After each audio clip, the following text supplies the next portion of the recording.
creaky bike, whether it's the guy in front of you making all the creaky noises or it's your own bike. Either way, it's annoying. And you know what's even more annoying? If you don't fix it and you take it out on another ride and you go, oh, I forgot to have a look at it, and you've got to put up with the creak all over again for another whole ride. So either way, find out what it is and get it done. So now, if your bike's making a creaky noise and you haven't isolated where it is, as you saw in that video I was riding along, I was sitting on the seat and there was no creak. As soon as you get off your bike, especially up a steep hill, creak, creak, creak. Chances are, I'm telling you now, 99% it's going to be your bottom bracket. So, now a little bit of history on this bike. I bought it second hand. It was already 2 years old when I bought it. And I've had it for 5.5 years, so it's 7.5 years of age. Now, since then I pulled the bottom bracket apart, and I think I did a video for you guys showing you how I greased it when I put it back, put new bearings in, same cups, greased it all, put it back together. So it's grease on the cups and the inside part of the frame and grease on the bearings. And it was great for 6 months. Then it started creaking again. So if your bike's a bit like that and you've got a persistent creak, don't despair. I've got a solution in mind for you. So let's take the cranks off first and I'll explain as we go along. To make it easier to work on the bottom bracket, take both wheels off and the chain.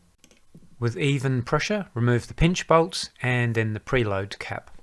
Then your cranks should just pull out of your bottom bracket. You may have to use a soft mallet to tap if the right hand one doesn't come out easily. Remove any dust caps and remember which side and direction that they were facing. Using a special bearing removing tool, it's called a piece of dowel or a broomstick. So poke it through and hit your bearings out.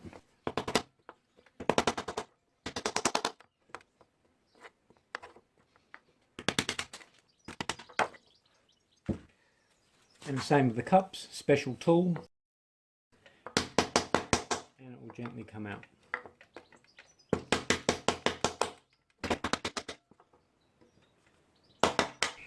Right, pop your cups and seals in there, in the cleaner. This is petrol, that's all you need. Don't put your bearings in.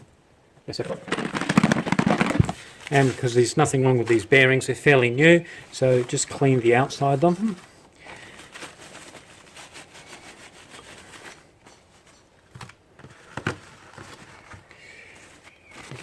Right, now here I'm going to use a little bit of degreaser and then wipe the bearing with that.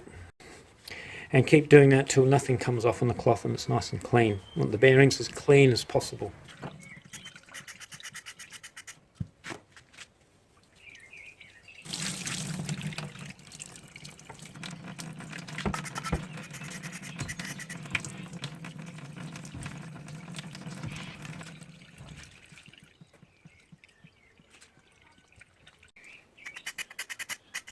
And always have a cheap medium-sized paintbrush. They're very handy.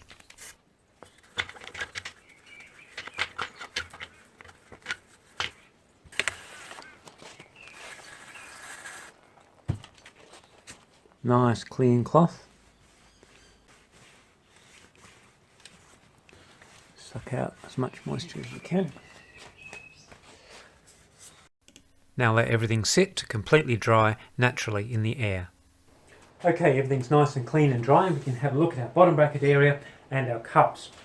So we have a carbon fibre frame, and we have our bottom bracket shell here, which is aluminium, an aluminium sheath or an aluminium shell, and it's epoxy glued into the carbon frame, which is all well and good. And the cups are also aluminium. And what do we know about aluminium as a metal? It's fairly soft and malleable. So we have a nice round cup pressed into a nice round shell. That's all right when they're nice and new. So as we're pedaling along, putting all our forces in over the rides and more rides and more rides, and over the years, what happens is these nice perfectly round shapes go slightly out of shape. So instead of being perfectly round, it's slightly out of round. And what I mean by slightly is only a fraction of a millimetre. But it only has to be a fraction of a millimetre to cause creaking. So what we need to do is stop the creaking by gluing this in here or filling in any slightly out of round gaps. And the way we do that is to use Loctite. And this is Loctite 609. If you can't find it at a hardware store, go to an auto place and you'll find they should have it. Now, because we're going to use an adhesive, we need to make sure the surfaces are really nice and clean to get maximum effect. So all you need to do is get a really clean dry rag, and I'm going to use some methylated spirits, which is good enough, or rubbing alcohol you can use, and make sure the surfaces are really nice and clean in preparation. So let's go ahead and do that. Now this flange here is the part that fits into the bottom bracket shell, so that's the part that needs to be cleaned.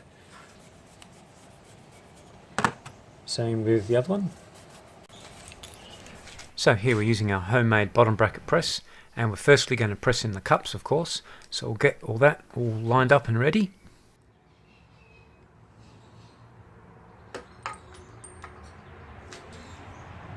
Now put the Loctite on the contact surface. That's the first approximately 1 centimetre in from the edge all the way around. And you can use a small paintbrush like I'm doing here to make a nice even coating all the way around.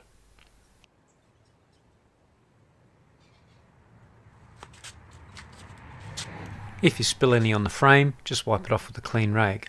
And then go around and do the other side. It's just the same.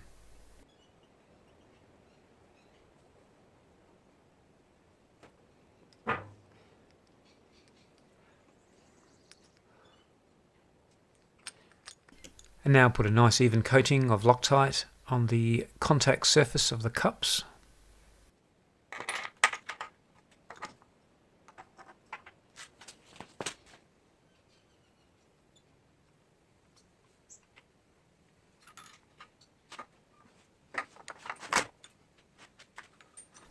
Make sure the cups are evenly in the frame. The tool should align that automatically anyhow.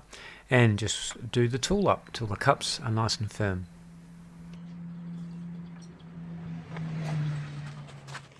And before removing the tool, just check that the bottom bracket cups have pressed themselves in nice and evenly all the way around into the bottom bracket shell.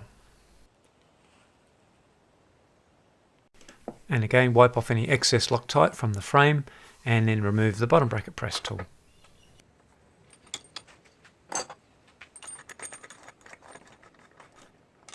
Over to pressing the sealed bearings now, and put a nice even coat of Loctite on the contact surface of the cup where the bearing will touch the cup. And do the same to the other side. Put both bearings on the bottom bracket tool.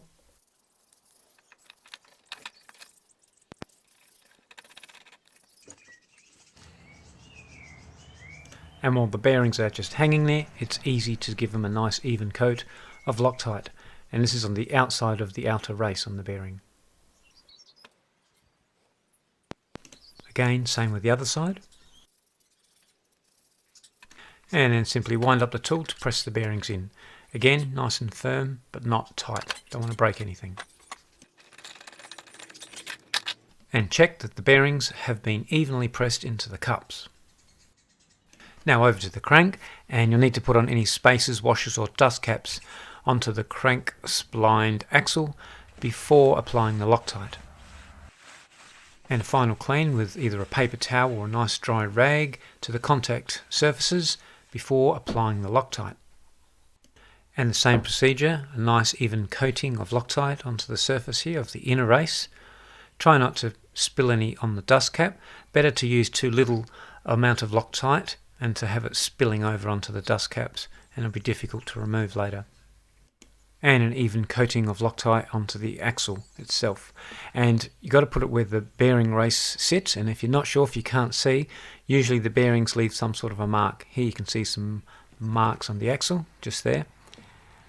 Just coat that area there. Try not to get it on the splines where the left-hand crank fits. Now to put the crankset back on the frame, just slide the axle through the bearings. Wipe off any excess Loctite that might have pushed its way through. Put the dust cap back on, make sure you get it around the right way, otherwise it won't work very effectively. And just put the left-hand crank back on. Preload cap back on, and then check the cranks spin, and they should spin at the same rate as before you took the cranks off the bike. Then evenly do up the pinch bolts to the correct torque setting and you're done. Right, there we are.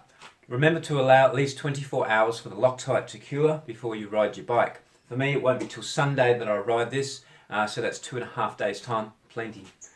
Now, don't worry about your bearings and your cups. They're not permanently glued into your frame. You can disassemble them. Loctite allow that for disassembly and reassembly, and just put some fresh bits in if you have to do that. But hopefully you won't have to do that for a long time. There are other adhesives you can use on the market besides Loctite. I was only demonstrating with Loctite. Scotch 3M make one as well, but I'll let you do your own homework there. Now, the press fit bottom bracket system like the BB30 is a great idea, but inherent with the design is this creaking over time. And the reason for that is because press fit systems require high tolerances or close tolerances. So you can buy a really good quality bottom bracket with higher tolerances so that it fits tighter, but eventually over time that shell will start to warp again, the aluminium shell in your carbon frame, and you'll get creaking anyhow. So until they come up with a better design or completely new bottom bracket system, we'll be combating long-term creaking, and one way to do it of course is with adhesives.